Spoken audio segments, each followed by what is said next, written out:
All right, we're going to be taking a look at the trig ratios for a given point. We're going to need to also have these notes down to the right here. I'll probably pause the video and let you get these down. These are our trig ratios.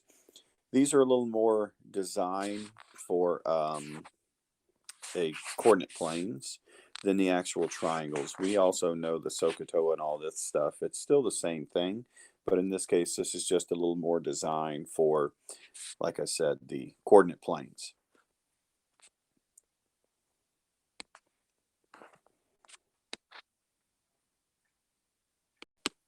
Before we get into really the heart of all this, we're just going to kind of go back into the trig ratios, just kind of touch on these real fast. We're going to find the exact cosine value, and we're going to simplify the radical when that applies.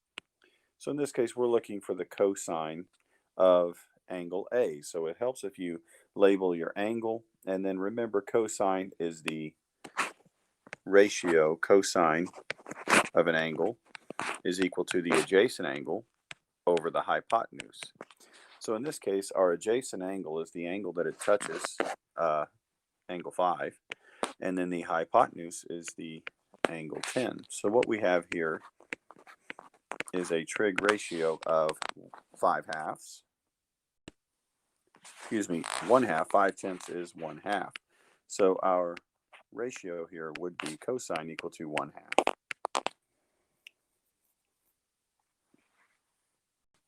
Now the radicals stayed out of here, but let's discuss real quickly how we do reduce a radical, like the number the square root of 75.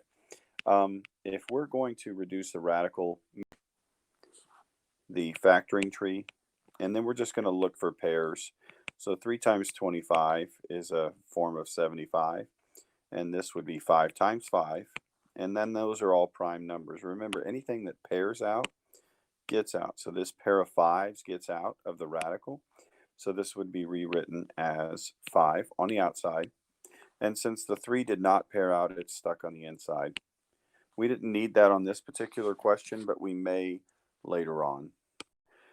Take a look at another one here. This one asks for the angle A's tangent value. So our A value. Tangent, remember, always involves everything but the hypotenuse, and it is opposite over adjacent. So the opposite angle is the angle, or opposite side is always the side that it does not touch. In this case, that would be side 2. And then the adjacent side is the touching side that is not the hypotenuse. This would be 2/9, which does not reduce. Put a little reminder as well, just to keep in mind. Tangents can be a larger numerator than denominator. Remember, cosine and sine cannot. This one we're given our angle measurements, and we're given our cosecant, and we're looking for the cosecant of angle H. Well, first thing I'm going to do is mark angle H, and then I'm also going to come over to the right and just identify what cosecant is. Remember, sine, cosine, and tangent are our traditional trigs, but they also have their reciprocals, and the reciprocals are always the opposite letter. For instance, sine goes with cosecant, the one that starts with an S goes with the one that starts with a C. The one that starts with a C, cosine, goes with one that starts with an S, secant.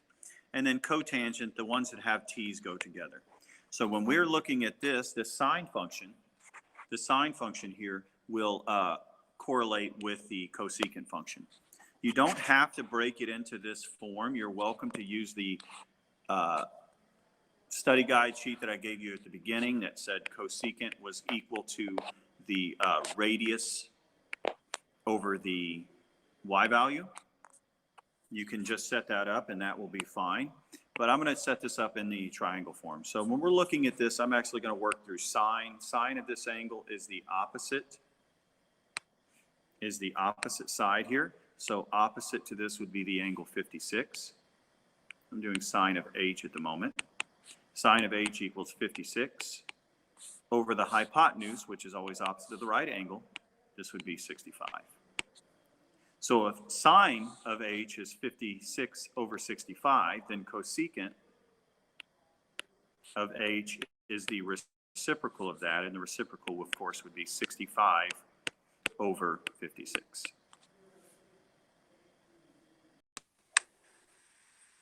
So this is what we're looking at now. This is the angle of the function. We've been dealing with everything that falls on the unit circle, which is one radial measurement. This one, we are going to start to deal with things that are a little bit differently. These radiuses are going to be longer, obviously. They can be shorter, but they're generally going to be longer than one. So here's our instructions. This says the terminal side passes through the point 12, 5, negative 5, excuse me. So in this case, what we want to do is generally construct our triangle here. You can see I pulled this off here and I already have my coordinates. And the point 12, negative 5 is in the fourth quadrant, 12 units to the right and 5 units down. Now you can see this is totally not to scale because 12 is a bigger number than 5. But we don't have to worry about the scale. All we need is the picture. This is just a generic picture. So we need to find, in this case, we're looking for cosecant, which again, that is the inverse of sine, reciprocal of sine. So if we can find the sine of our angle, and it's always the angle that touches the origin. Well, this one is labeled, but even if it was not, we would do this. And we're trying to find the measure of the reference angle, because remember the reference angle is the angle's distance from the x-axis, so that would be this angle. So we've already got our triangle there. I'm going to try to draw mine a little more to scale than this. Since the side is 12, it's probably going to be a little more like this.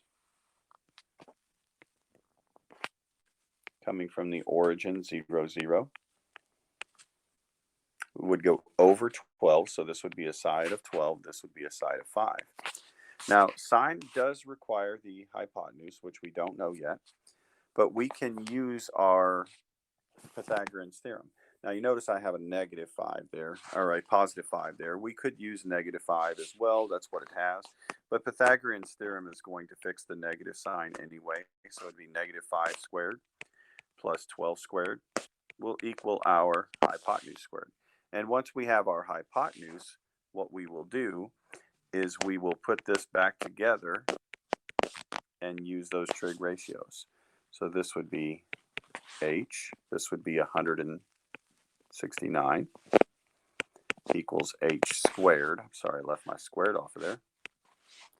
And in order to get the h by itself, we're going to need to take the square root. And the square root is technically plus or minus 13. But a hypotenuse cannot be negative. The other two can be negative, and that's dependent on what quadrant they're in. But the hypotenuse is not going to be negative. So we will ignore the negative version of the answer and only accept the positive 13. So this has a hypotenuse of 13. So now that we have a hypotenuse, if you don't need to go through sine, then don't. But I like to go through sine of the angle that we don't know. And remember, it's always the one that touches the origin. That would be this angle right here. Is opposite, which is 5, over the hypotenuse, which is 13. So if sine is 5 over 13, cosecant, which is the one we're looking at, will be the reciprocal of that, 13 over 5.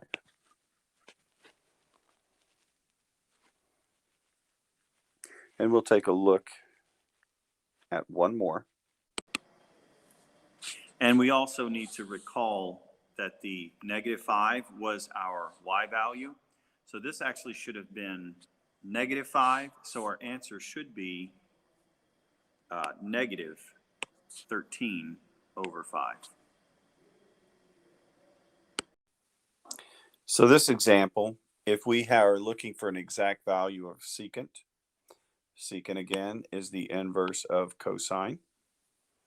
If we were looking for the inverse of secant, pull this down, that passes through the point 7, negative 4. So 7, negative 4 is going to be in the fourth quadrant. So I don't need to draw the whole coordinate planes, but I definitely need to see a lot of the fourth quadrant. So this is where we would be. We're looking for the point 7, so that would be over 7 and down 4. So the terminal point would end right there. Now, make sure when you construct these triangles that you touch the x-axis, not the y. When we're constructing this thing, some people will go in here and attach it to the y-axis. We don't want to attach it to the y-axis. We want to attach it to the x-axis. So this is going to drop straight up, drop. It's going to go straight up just like this. So we're going to be looking at a triangle, right triangle, that has a side of 4, excuse me, and then it has a side of 7. And again, that is -4, but we are just going to deal with the positives right now. You are welcome to write that, but Pythagorean's theorem is going to fix this anyway. So we're looking at secant, which, remember, secant is the reciprocal function to cosine. So if we can get the cosine, we can work our way backwards into secant. And if you want to use the chart that I gave you at the beginning with the 6 terms, you can also look at that and just recognize that R stands for the radius. Regardless of what you do, we need to first find what is this radius. So using the radius in Pythagorean's theorem, we are going to go 7 squared plus, we'll go ahead and use the -4. -4 squared equals the hypotenuse squared. Or let's call it the radius, why not? So this is the radius squared. So this would be 7 squared is 49. 4 squared is 16. And this is radius squared. And 49 plus 16 would be 65 equals the radius squared. And remember, in order to get the radius by itself, the way we get rid of a square is with a square root. So we will be square rooting this. And again, it is the plus or minus square root of 65, but we're dealing with a distance here on this. This is a hypotenuse, so this would not be the negative version of this. It would only be the positive. So my hypotenuse would be the square root of 65. Well, let's take 65 to the side here and make sure that this does not simplify anymore. 5 times, I believe that would be 13. Both of those are prime numbers, so we can't factor anything else out of this. So that means the square root of 65 is the simplest form. That also means that our hypotenuse has a value of the square root of 65. So now that we have our hypotenuse, we can turn our cosine, and then we can turn our cosine into secant. So again, cosine, it's always the angle that touches the origin. That would be this angle right there. Theta is always touching the origin, and it's always touching the x-axis as well. Don't use the y-axis. So cosine is adjacent, which that would be 7, the angle that it touches,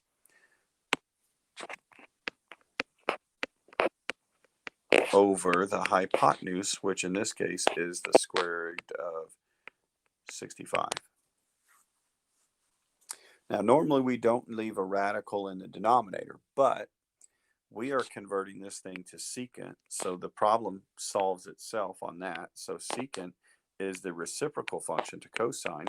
So we'll move the square root of 65 to the top and the 7 to the bottom, and then we have our secant ratio. Notice I didn't give you any tangent or cotangent measurements. We shouldn't need to use Pythagorean's theorem if we have tangent or cotangent, because we don't need the hypotenuse to do either of those two. So all we've got to do is set up the ratio. Now keep in mind, tangent doesn't have the rules where the denominator has to be bigger. Neither does cotangent. They can both be either one. Just make sure, you may want to graph those things. You may want to draw and construct it so that you are using the correct opposite and the correct adjacent. But if you use the formula from the beginning, if you use that formula, you should be able to just put together your x and your y in the correct order. On sine, or excuse me, on tangent, the y value goes on top, x in bottom. Cotangent is the reciprocal, x on top, y on bottom. All right, good luck.